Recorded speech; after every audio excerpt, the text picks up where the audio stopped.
cab আমি কেতিয়াও মানি লোৱা নাছিলো আৰু কেতিয়াও মানি নলওঁ যিনেকি অসমীয়া সংস্কৃতিক আঘাত সানিব পাৰে যিনেকি অসমীয়া অস্তিত্বত আঘাত সানিব পাৰে তেনেকুৱা কেব আমি ভাঙি দলিয়াই দিম এইখন কাম লোৱা নহ'ব আছাম এক্টৰ এগেইনষ্টত গৈছে গতিকে এইখন কেতিয়াও মানি লোৱা নহয় যদি মানি লোৱা হয় তাৰ আমি যি প্ৰতিবাদ কৰিছো বেংগলোৰৰ পৰা আমিতো অসমত যাব নোৱাৰো কিন্তু অসমত থকা যিখিনি মানুহে আজি যি কৰিছে আমি চাই আছো টেলিভিশ্যনত তাত ইণ্টাৰনেট কাটি দিয়া হৈছে আপোনালোকৰ টেনশ্যন ল'ব নালাগে আমি ইয়াৰ পৰা যিমানখিনি পাৰো আপোনালোকক সহায় কৰিম ফেচবুক টুইটাৰ যি যেনেকৈ আমি কৰিব পাৰো আৰু বিজেপি যিকেইটা দালালি আছিলে চবকে উলিয়াই পঠিয়াব লাগে যিনেকি অসমীয়া আঘাত সানিছে আৰু এটা কওঁ চবেই এই শ্লোগান দিয়ে ওলাই বিদেশী খেত মই এইটো নকওঁ ওলাই তিনি চাৰিটা যিকেইটা অসমীয়া আছে সেইকেইটা খেত আৰু যি নেকি অগপৰ যি নেকি এটা আঞ্চলিক শক্তি হয় আঞ্চলিক দল হয় সি নেকি আজি অসমীয়াৰ আঘাতত প্ৰাণ ৰঙা তেজ ঢালিছে আৰু কৈ গৈছো আজিৰ এই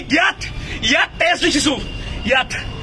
তেজে লিখিছো কাইলৈ অসম ৰাঙলী কৰিম যদি কেব সংগীত হ'ব হয় নে কাইলৈ অসম ৰাঙনি কৰিম কৈ দিছো মই আমি ইয়াত বেংগলোৰত আছো তাত অসমত গৈ আমি ৰাঙনি কৰিম আমি অসম জয় অসম